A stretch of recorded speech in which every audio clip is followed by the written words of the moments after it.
Hello আমার প্রিয় বন্ধুরা, সবাই ভালো আছো তো? আমি তোমাদের ভালো রাখতে আরও একটি নতুন গল্প নিয়ে চলে এসেছি।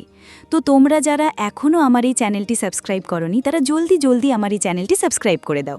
আজকের কাহিনী বেশ মজার হতে চলেছে, তো কথা না বাড়িয়ে গল্পে চলে যাই। আমি কিষান। যখন ক্লাস 8-এ পড়ি তখন থেকে মোটামুটি ওই সম্পর্কে ভালোই আইডিয়া ছিল। স্কুল ফাইনাল পরীক্ষার ঠিক 4 মাস আগে আমি প্রথম অনুভব করি, কিন্তু সেটা ফুলফিল ছিল না, জাস্ট হাত ব্যবহার। যখন কলেজে উঠলাম তখন থেকেই আমার শুরু। আমার এক বন্ধু প্রথমবার আমাকে হোটেলে নিয়ে গেল। হোটেলে প্রথম দিন আমার হয়নি, কারণ আমি নার্ভাস ছিলাম, কিন্তু এরপর কন্টিনিউ যাওয়াতে বেশ ভালোই পাকা হয়ে গেছি। তাহলে এখন আমার স্টোরিতে ফিরে আসি। আমি রেসপেক্টেড ফ্যামিলির ছেলে। আমার ভাব এমন যে আমি মেয়েদের সাথে ঠিকমতো কথা বলতে পারি না। কি বললে তারা ইমপ্রেস হবে তা আমি ভালো বুঝতাম না। গার্লফ্রেন্ডও হয়েছিল, কিন্তু 4 জনের সাথেই ব্রেকআপ। আমি যখন মেয়েদের সাথে কথা বলতাম তখন এত নার্ভাস হতাম যে তারা না হেসে পারত না। আমি বর্ধমানের যেই কলেজে ভর্তি হলাম সেটা ছিল কোয়েড কলেজ, তবে ছেলে ও মেয়ে একসাথে, কিন্তু ডিফারেন্ট রো। ক্লাসে মেয়েদের চেয়ে ছেলে অনেক বেশি। আমি হালকা মোটা হলেও আউটলুক খারাপ না। আমার ফ্রেন্ড সার্কেল নিয়ে আমি ডেইলি মেয়েদের পাশের রোতে বসতাম। আমার ফ্রেন্ডরা তাদের সাথে ফ্লার্ট করলেও আমি লজ্জা পেতাম, তাই কিছু মেয়ে আমাকে রাগাতো। আমার ভাবের কারণে আমার সাথে তাদের ভালো খাতির হয়ে গেল। তাদের মধ্যে একজনকে আমার এত ভালো লাগতো যে আমি তাকে মনে করে কলেজের টয়লেটেই কয়েকবার। মেয়েটার নাম নিতা। আপনারা বিশ্বাস করুন বা না করুন, তার ফিটনেসে অনেক ভালো ছিল। ও যখন ড্রেস পরতো তখন মনে হতো ড্রেস ফেটে যাবে। ওর হাইট ছিল 5 ফুট 7 ফিট। ক্লাসের এমন কোনো ছেলে ছিল না যে ওকে চাইতো না। একদিন ক্লাসের এক ছেলে ওকে প্রপোজ করলো আর সে রাজি হয়ে গেল। ওই দিন ছেলেটাকে মারতে চেয়েছিলাম, কিন্তু আর মারিনি।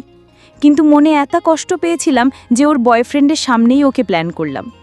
আমার কিছু ভালো ফ্রেন্ড জুটলো যারা নিতাকে চাইতো। আমাদের কয়েকজনকে নিতার বয়ফ্রেন্ডরা কিছুটা ভয় পেত, কারণ আমরা ওর চেয়ে হিসাবে সিনিয়র। তো অপেক্ষা করতে লাগলাম কবে আসবে সেদিন, কবে যে নিতাকে পারবো। আমরা 4 জন ফ্রেন্ড ছিলাম যারা এক মহল্লায় থাকতাম। যখন আড্ডা দিতাম তখন কিভাবে নিতাকে সেই প্ল্যান করতাম, কিন্তু নিতার সাথে ফ্রেন্ডশিপ ব্রেক করিনি। কিন্তু ওর সামনে পড়লে জাস্ট হাই হ্যালো বলতাম আর মনে মনে বাজে বকতাম। বয়ফ্রেন্ড পাবার পরে সে যেন আরও সুন্দর হয়ে উঠছিল।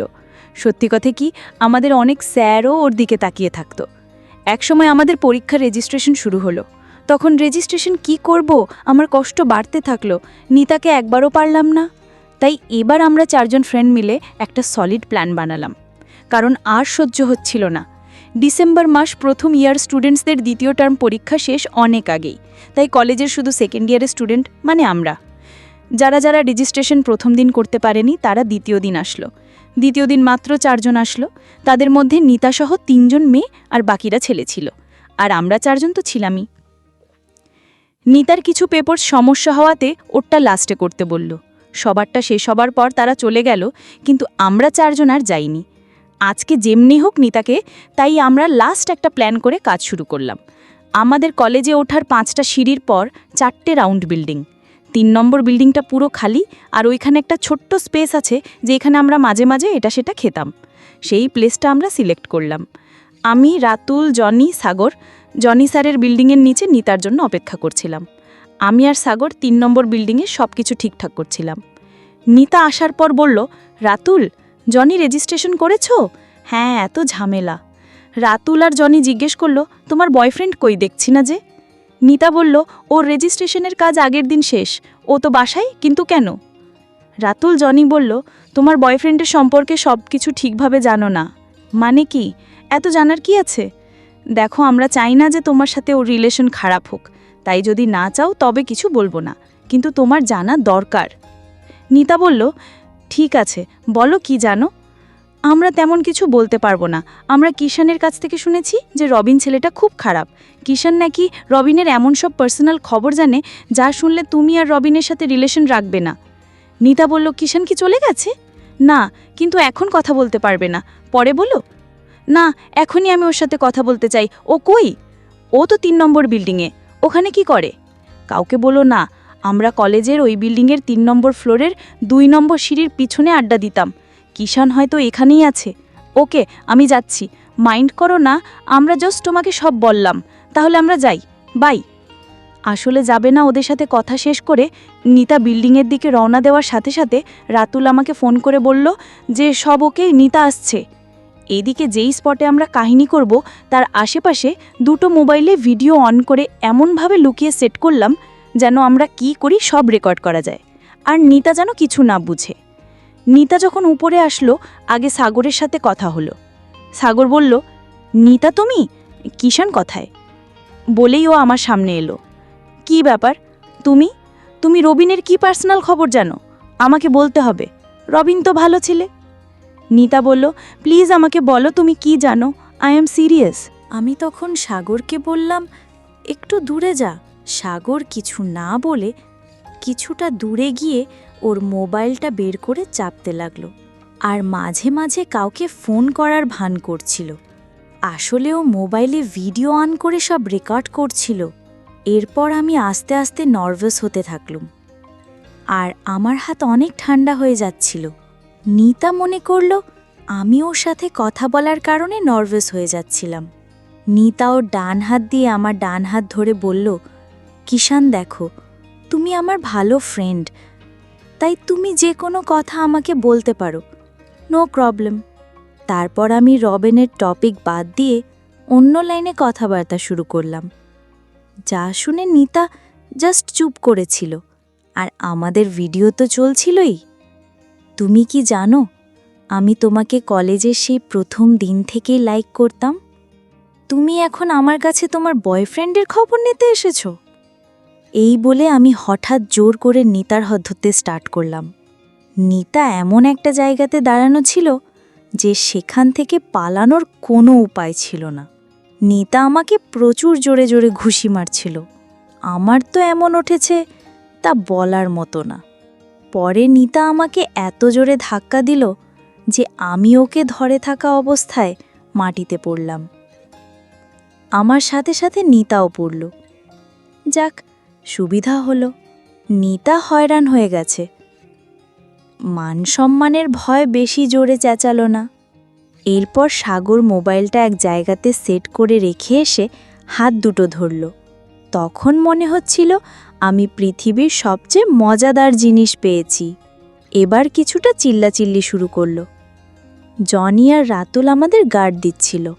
একটু পর ওরা এসে বেশি কিছু করল না, কারণ আজকের পরেও আবার পাওয়া যাবে। এরপর ওরা আবার গাড়ির কাজে গেল। নিতা প্রচুর কান্নাকাটি শুরু করে দিল। আমার কিছুটা মায়া হলো, তাই আর মন চাইল না। এরপর সাগর গুদমরার খুলতে গেল, কিন্তু আমি নিষেধ করলাম। কিন্তু উঠে গেছে, তখন নিতা সাগরের কপালে এত জোরে এক লাথি মারল যে ও এক হাত দূরে গিয়ে পড়ল। আমি অবাক হয়ে গেলাম, একটুও ঘেন্না লাগছিল না।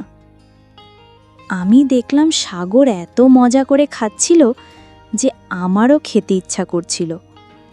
আমি নিষেধ করলাম, কিন্তু ও নাছোড়বান্দা। পরে আমি ঝগড়া করতে আর যাইনি। এরপর সাগর উঠে গেল। আমরা চুপচাপ নিতার পাশে দাঁড়িয়েছিলাম। নিতা কিন্তু উঠছিল না।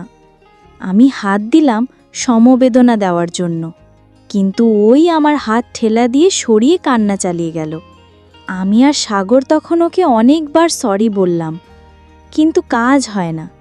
আমি আর সাগর বললাম, দেখো নিতা, আজ যা হয়েছে তা কোনো দিন কেউ জানবে না। তুমি নিশ্চিন্ত থাকো, আমাদের মধ্যে এমন অনেক কিছু হয়, তাই তুমি মনে করো আজ আমাদের সাথে জাস্ট উপভোগ করলে। প্লিজ এখন রিল্যাক্স করো। পরে অনেক অনুরোধের পর কিছুটা রিল্যাক্স হলো। পরে সব কিছু মোটামুটি ঠিকঠাক করে আমরা নিচে নামলাম। নিচে নেমে দেখি রাতুল ও জনি নিতার জন্য কিছু দামি খাবার নিয়ে আসলো। আমরা চার বন্ধু নিতার সাথে খুব হাসি ঠাট্টা করছিলাম ওকে রিল্যাক্স করানোর জন্য। কলেজের বাইরে ও ফ্রেশ হয়ে নিল, যেন কিছুই হয়নি। তারপর নিতা প্রথম কথা বলল, তোমরা এমনটা না করলেও পারতে। পরে আমরা খানিকক্ষণ কথা বলা শেষ করে রওনা দিলাম। যাবার সময় নিতা আমাকে বলল, কিষান, তুমি কি আমাকে বাড়িতে ড্রপ করতে পারবে? এরপর আমি আর নিতা রওনা দিলাম। পথে আমি অনেকবার নিতার কাছে ক্ষমা চেয়েছি, কিন্তু পুরো রাস্তাটা ও কোনো কথা বলেনি। কিন্তু ওর বাসার সামনে আসার পর আমাকে জাস্ট ওইটুকু বলল, থ্যাঙ্কস। আরে থ্যাঙ্কস কিসের জন্য ছিল তা আজও জানি না। বন্ধুরা, তোমরা যদি জেনে থাকো তাহলে আমাকে কমেন্ট করে জানিয়ে দিও। তো বন্ধুরা, কেমন ছিল আজকের এই গল্পটি? এমনি সবার গল্প পেতে আমার এই ভিডিওটি লাইক দিয়ে চ্যানেলটি সাবস্ক্রাইব করে দাও। আর তোমরা কেমন গল্প শুনতে চাও তা আমাকে কমেন্ট করে বলে দিও। আমি তোমাদের জন্য সেই সব গল্প নিয়ে আসব। তোমরা সবাই অনেক অনেক ভালো থেকো।